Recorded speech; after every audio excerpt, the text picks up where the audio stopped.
صوفے پہ شان سے وہ یوں براجمان تھی جیسے باس زیان نہیں بلکہ وہ ہو۔ متفق، میرا بھی یہی ماننا ہے۔ چلو کوئی تو مجھے میرے جیسا ملا۔ وہ کیوں اتنی فریلی اس سے بات کر رہا تھا آخر؟ محمل مسکرا اٹھی۔ کیا لوگی؟ چائے، کافی اور juice? Only mineral water for always. وہ مسکرایا اور ریسیور اٹھا کر پانی کا آرڈر دیا۔ لگتا ہے خوبصورتی کا یہی راز ہے۔ اف، اس کا یہ دلچسپی بھرا اندازہ برا نہیں ہے۔ وہ بھی اسے دلچسپی بھری نگاہوں سے دیکھتی بولی۔ زیان نے پانی سے بھرا گلاس اٹھا کر اپنے لبوں سے لگایا اور خون بھرتا بولا، میری خوبصورتی کا بھی یہی راز ہے۔ اس بات پہ وہ ہنس پڑی۔ اس کے بولنے کا انداز تو پولائٹ تھا ہی، ہنسی بھی بالکل ویسی ہی تھی، مدھم، ہلکی پھلکی، مہذب سی۔ محمل ہاشم وہ ماڈل تھی جس کے ساتھ کام کرنے کو مختلف برانڈز اور کمپنیز اسے منہ بولی رقم ادا کرتی تھی، اور وہ جس قدر مغروری شخصیت کی مالک تھی، ہر کسی کے ساتھ کام کرنا پسند نہیں کرتی تھی۔ بعض دفعہ تو لٹکائے رکھتی تھی اپنے پرستاروں کو، مگر زی ایچ ایس کمپنی کی طرف سے ملی آفر کو ٹھکرانے کی غلطی وہ نہیں کر سکتی تھی، کیونکہ زی ایچ ایس کمپنی کا آنر زیان تھا۔ وہ زیان جس نے ہر کسی کو اپنا دیوانہ بنا رکھا تھا۔ محمل بھی اس کے چاہنے والوں میں سے تھی، مگر دوسروں کی طرح دیکھتے ہی فلیٹ ہو جانے والی اس کی فطرت نہ تھی۔ اسے چیزیں اچک اچک کر مٹھی میں لینے کی عادت نہ تھی، کیونکہ وہ چلن ہی ایسی چلتی تھی کہ چیزیں اور انسان خود سے مٹھی میں آ جاتے تھے۔ سب سے بڑی اور اہم بات یہ تھی کہ ان کمرشلز میں اسے زیان کے ساتھ ہی کام کرنا تھا، یعنی وہ خوش قسمت تھی کہ اس دفعہ میل ماڈل کے طور پر زیان خود شامل تھا۔ کام کے متعلق بات کر لی جائے؟ پانی آیا، اس نے پیا، اور پھر زیان نے بولنا شروع کیا۔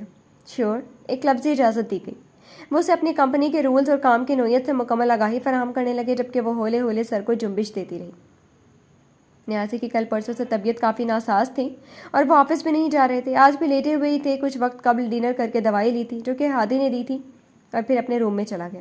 اسے کچھ ٹائم اسٹڈی کو دینا تھا اور پھر سونے کے وقت نیازی کے روم میں چلے آنا تھا، کیونکہ اس طبیعت خرابی میں وہ انہیں اکیلا نہیں چھوڑنا چاہتا تھا۔ الیانا آؤٹ آف سٹی تھی، یہاں ہوتی بھی تو کون سا ان کی دیکھ بھال کر لیتی تھی۔ نیچا بھی اپنی سرگرمیوں میں مصروف رہتی، ایک بس ہادی تھا جسے ان کی فکر تھی۔ آہانہ کا نمبر تو آج بھی بند چاہ رہا تھا، سو انہوں نے دل پہ پتھر رکھ کر زیان کو کال ملا ڈالی۔ دوسری بیل پہ کال ریسیو کر لی گئی۔ بولو نیازی، مجھے کیسے یاد کر لیا؟ دوسری طرف سے اس کی وہی رعونت بھری آواز ابھری۔ ایک بار میری آہانہ سے بات کروا دو۔ اس کی فون اٹھاتے ہی دل کی بات زبان پہ لائی۔ معلوم تھا مجھے، اس کے علاوہ بھلا تجھے مجھ سے کیا کام ہو سکتا ہے؟ آخر کو بیٹی کی محبت میں مچلا جا رہا ہوگا، وہ ابھی تک آفس میں ہی موجود تھا۔ مجھے اس کی آواز سنا دو۔ ان کی ایک ہی بات تھی، اور اگر نہ سناؤں تو؟ وہ بے حسی سے گویا ہوا۔ مت بنو اتنے ظالم، گزارش کی گئی۔ یہ تم کہہ رہے ہو؟ تم جو وقت ہاتھ میں ہونے پہ خود ایک بہت بڑا ظالم تھا، مگر پھر جیسے وقت ہاتھ سے نکلا تو زندگی کی کایا بھی ایسی پلٹی کہ ظالم کو اس سے بھی بڑا ظالم مل گیا۔ ویسے یہ تمہارے ساتھ ظلم ہی ہوا ہے۔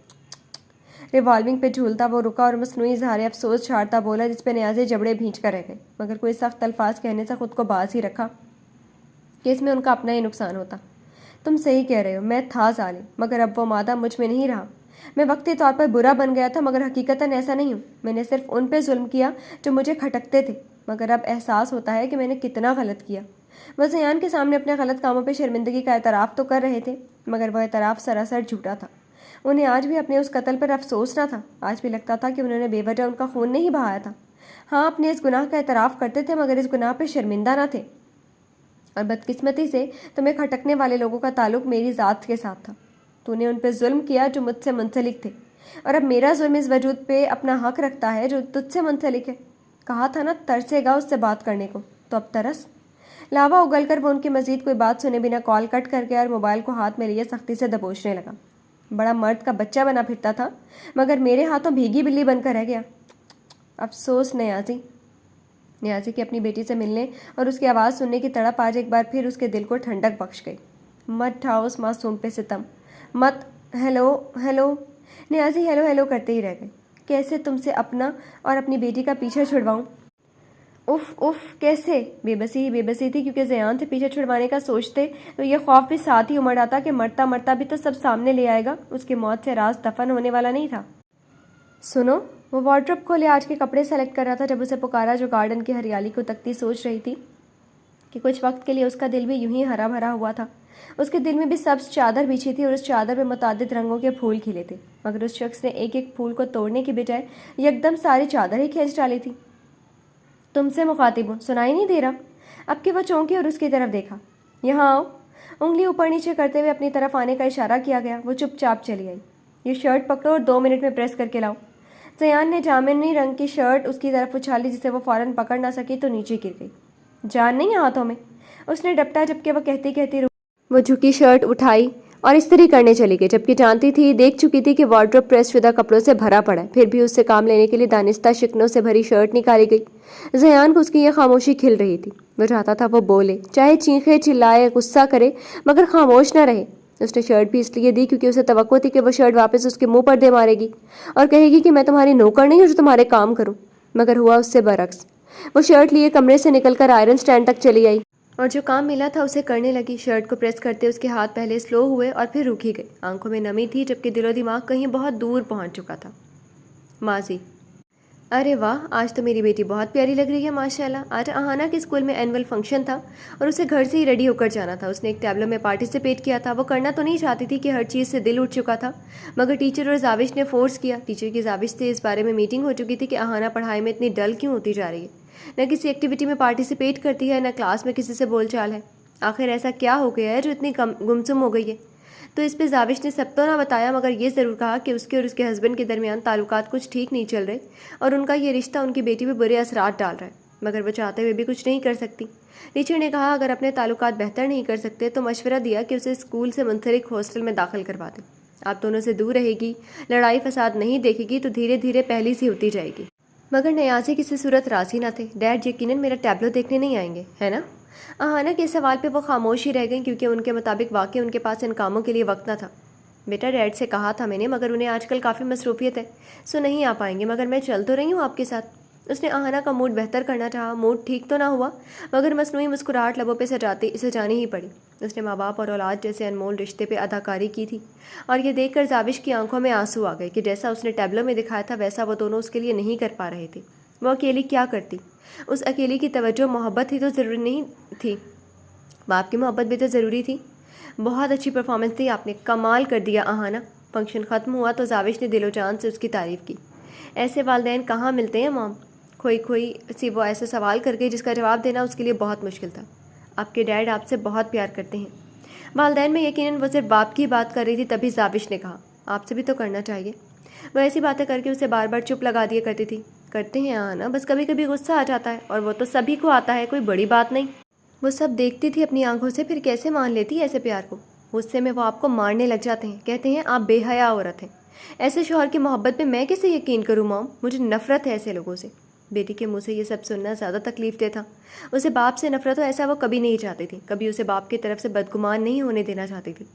ہر شوہر ایک سا نہیں ہوتا ہنی، کچھ بہت محبت کرنے والے، پرواہ اور فکر کرنے والے اور عزت دینے والے ہوتے ہیں، جبکہ کچھ بہت ظالم ہوتے ہیں، بہت اذیت پہنچاتے ہیں، جیسے کہ ڈیڈ۔ وہ اس کے بات کے بیچ میں بولی تو زاوش نے ایک سرد آہ خارج کی۔ ایسا نہیں کہو آہانہ، مت کہو ایسا پلیز۔ وہ اس سے زیادہ سن نہ سکی۔ اوکے سوری موم۔ ماں کو تکلیف سے آنکھیں میچتا دیکھ کر آہانہ کو احساس ہوا کہ ایک تو پہلی وہ نیازی کی طرف سے اذیت میں ہے، وہ بھی اسے اپنی باتوں سے دکھ دے رہی ہے۔ کوئی بات نہیں میری جان، بس آپ اپنے ڈیڈ سے اچھے سے پیش آیا کرو، آپ ان سے اپنا رشتہ برا مت کرو۔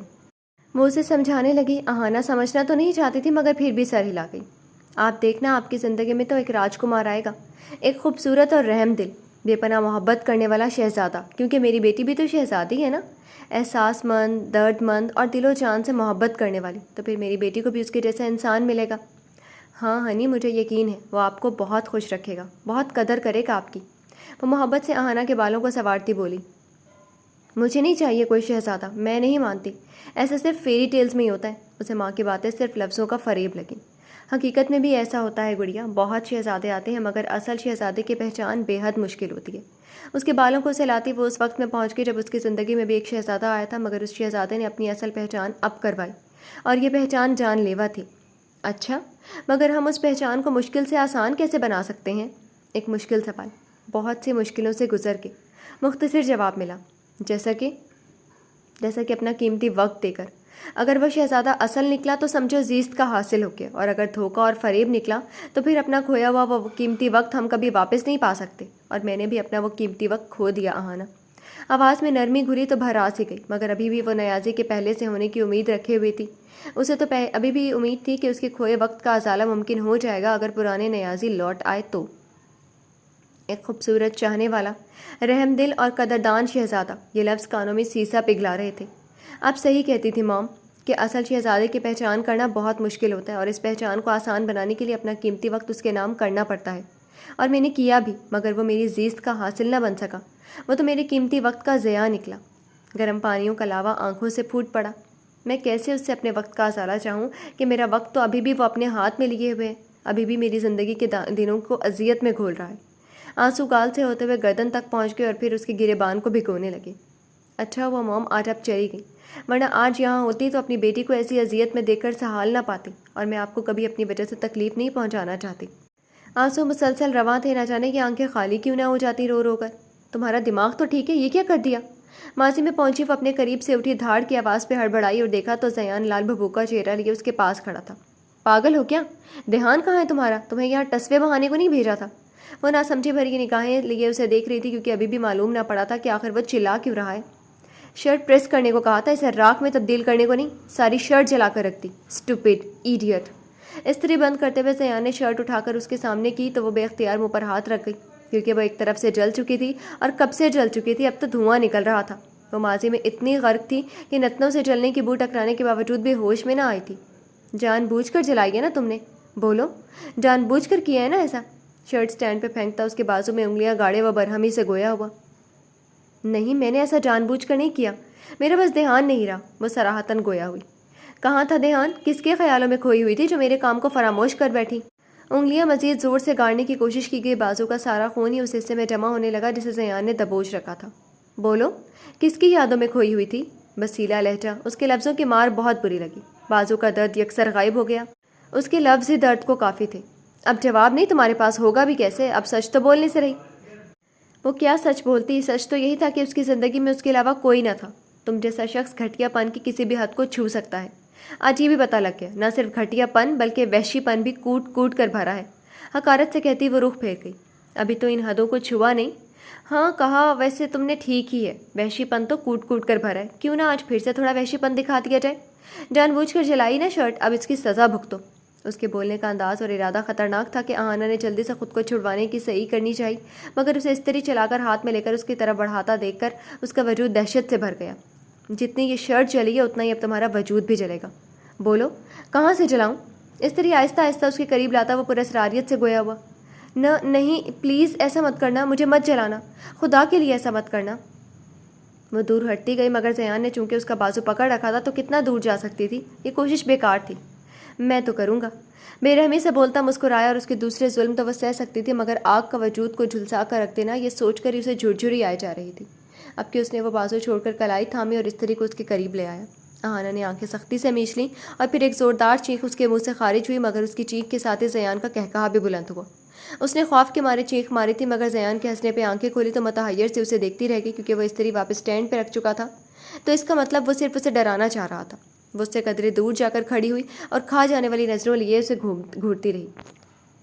آج تو چھوڑ دیا، مگر آئندہ کوئی کام خراب کیا تو سب سے پہلے تمہارا یہ چہرہ بگاڑوں گا۔ وہ آگے بڑھا اور چہرہ ایک ہاتھ میں بھرتا بولا، ایسا بگاڑوں گا کہ دیکھ کر تمہیں خود خوف آئے گا۔ چہرے پہ ہاتھ پھیرتا رک کر ایک زوردار چٹکی بھرتا وہ آپ کے پیچھے ہٹا اور جانے لگا۔ تم مر کیوں نہیں جاتے؟ مر جاؤ تم۔ وہ بھی اسٹینڈ تک پہنچا تھا کہ کب سے وہ چلائی تھی۔ اس کے چلانے پہ وہ الٹے قدم واپس مڑا اور پھر سے اس کے قریب جا کھڑا ہوا۔ کیا کہا؟ پھر سے کہنا ذرا۔ دانستہ کان اس کے چہرے کے قریب کیا گیا۔ مر جاؤ تم زیان، تم جیسا شخص زندہ رہنے کے قابل نہیں، کیونکہ زندہ رہ کر تمہیں دوسروں کے لیے صرف اذیت کا باعث بننا ہے۔ بنا ڈرے وہ پھر سے اسی انداز میں لفظوں کا اضافہ کرتی اپنی بات دہرانے لگی۔ کیسے مر جاؤں؟ نہیں مرنا چاہتا نا۔ میں مر گیا تو تم بیوہ ہو جاؤ گی یار، اور پھر مجھے یہ بھی معلوم ہے کہ تمہارا میرے بغیر ایک پل بھی گزارا نہیں ہے، ایسا ہی ہے نا جان؟ اس کی لٹ کو انگلی پر سپرنگ کرتا بجائے غصہ کرنے کے مسکراتا ہوا بولا، جبکہ آہانہ نے تنفر سے اس کا ہاتھ پرے چھٹکا۔ مجھے بیوہ ہونا منظور ہے، طلاق یافتہ ہونا منظور ہے، مگر تمہارے ساتھ رہنا ہرگز منظور نہیں۔ وہ زہر خند لہجے میں گویا ہوئی۔ تو پھر جان لو تم کہ تمہاری یہ حسرت تو میں کبھی پوری نہیں ہونے دوں گا۔ ایک آنکھ دباتا مزے سے کہتا وہ آپ کے تیزی سے قدم اٹھا گیا۔ کاش تمہارا ساتھ چاہنے کی میری یہ حسرت پوری نہ ہوئی ہوتی تو آج اس حال میں نہ ہوتی۔ جی تو فرینڈز، کیسی لگی آپ کو آج کی ایپیسوڈ؟ کمنٹ سیکشن میں ضرور بتائیے گا۔ پھر حاضر ہوں گے ناول کے نیو ایپیسوڈ کے ساتھ، تب تک کے لیے اجازت دیجیے۔ شکریہ، اللہ حافظ۔